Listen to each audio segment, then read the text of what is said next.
नमस्कार।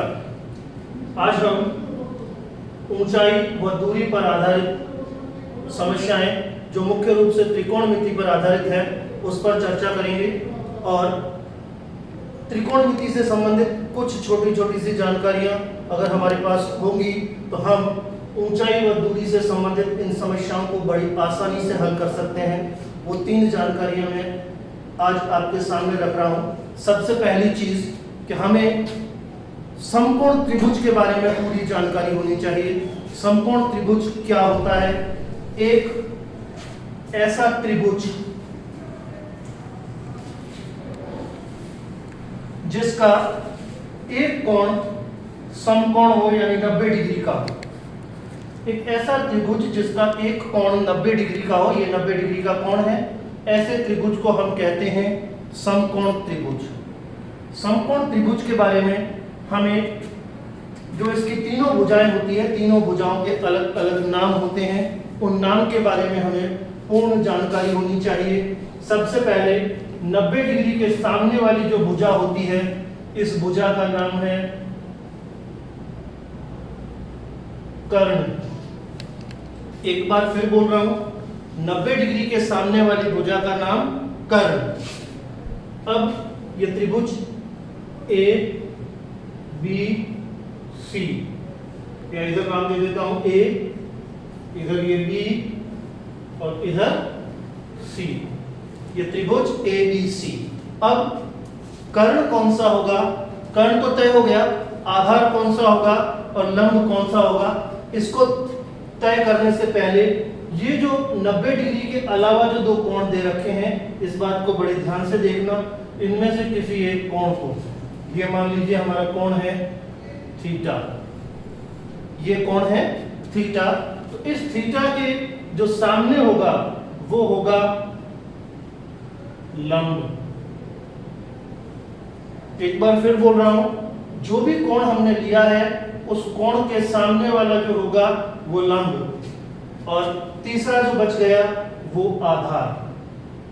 कोण और 90 डिग्री वाला जो शीर्ष है उसके बीच की भुजा आधार। एक बार फिर बोल रहा हूं, इस समकोण त्रिभुज को हमें बेहतर तरीके से समझना बहुत जरूरी है, क्योंकि इस टॉपिक के अंदर जितनी भी सवाल हम हल करेंगे उन सभी सवालों में निश्चित रूप से समकोण त्रिभुज बनेगा। तो समकोण त्रिभुज बनाकर हमें उसका कर्ण, लंब और आधार बेहतर तरीके से मालूम होना चाहिए। एक बार फिर 90 डिग्री के कोण के सामने वाली भुजा जो समकोण त्रिभुज की सबसे बड़ी भुजा होती है उसको हम कहते हैं कर्ण। तो ये हमें समकोण त्रिभुज की पूरी जानकारी होनी चाहिए।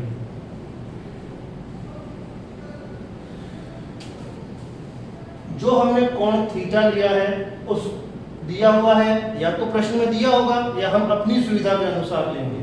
तो जो प्रश्न में दिया हुआ कोण थीटा, उसके सामने वाला लंब और थीटा वाले कोण और 90 डिग्री के कोण के बीच में आधार। इस तरह से समकोण त्रिभुज के कर्ण, आधार और लंब हमें तय करने आने चाहिए। पहली बात। दूसरी चीज जो मैं लिख रहा हूं, बहुत बढ़िया तरीके से देखें। उन्नयन कोण व अवनमन कोण। उन्नयन कोण व अवनमन कोण, ये क्या होते हैं?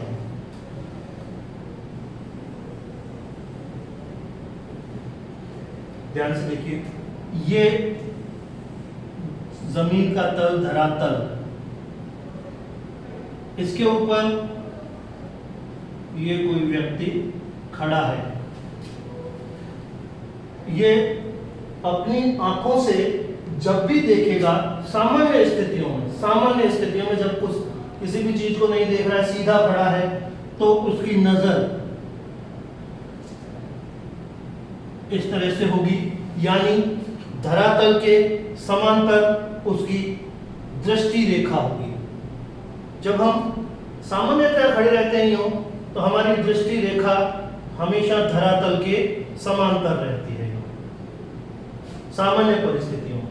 अब अगर मुझे या इस व्यक्ति को किसी ऊपर की चीज को देखना है, हवाई जहाज को देखना है, तो जैसे यहाँ ये हवाई जहाज चल रहा है, उड़ रहा है, ये हवाई जहाज यहाँ पर उड़ रहा है।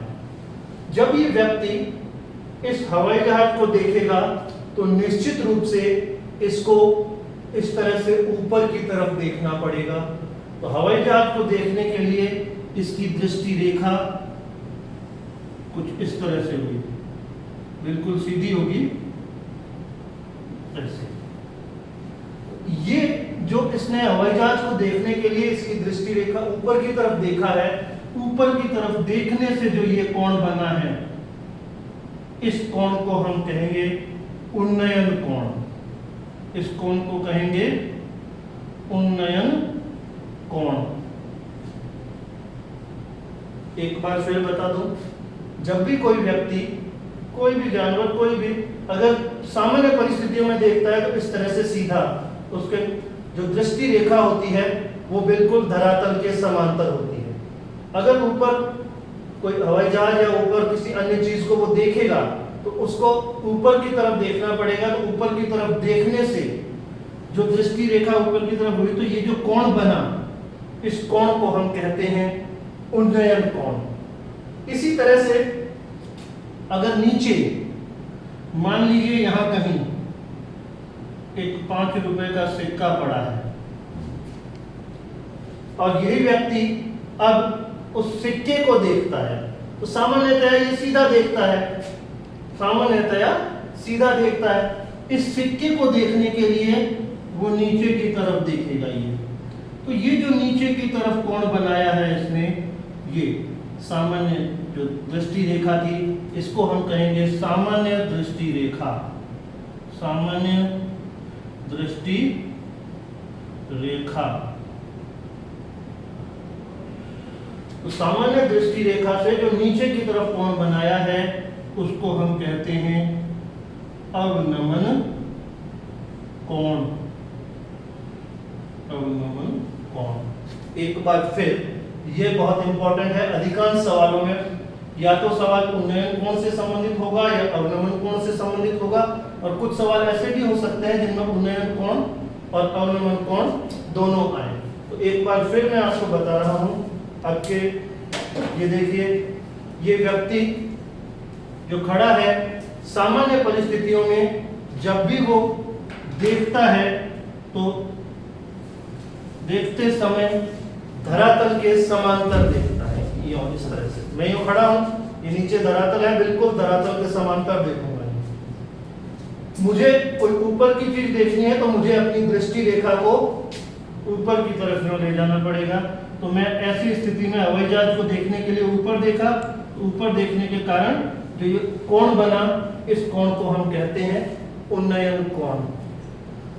अब नीचे कोई चीज है तो नीचे की चीज को देखने के लिए जो मैंने ये दृष्टि रेखा को नीचे की तरफ झुकाया, तो ये झुकने से जो कोण बना, इस कोण को हम कहते हैं अवनमन कोण। तो ये दो चीजें। और अब ये किस तरह से बनते हैं कोण, कुछ आइडिया मैंने दिया है, आगे देखते हैं किस तरह से हम लोग उन्नयन अवनमन कोण की सहायता से समकोण त्रिभुज बनाएंगे।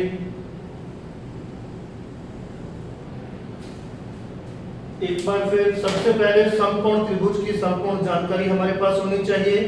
दूसरी चीज, उन्नयन कोण और अवनमन कोण का नॉलेज हमारे पास होना चाहिए। और तीसरा जो हम लोग अपने पास नॉलेज रखते हैं, त्रिकोणमितीय अनुपात। त्रिकोणमितीय अनुपात। त्रिकोणमितीय अनुपात जो हम बेहतर तरीके से जानते हैं, sine theta, cos theta, tan theta, cot theta, sec theta और कोसेक थीटा।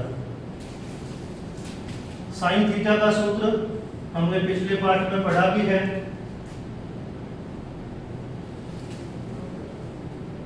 लंब बटा कर्ण। कॉस थीटा का सूत्र आधार बटा कर्ण। टेन थीटा का सूत्र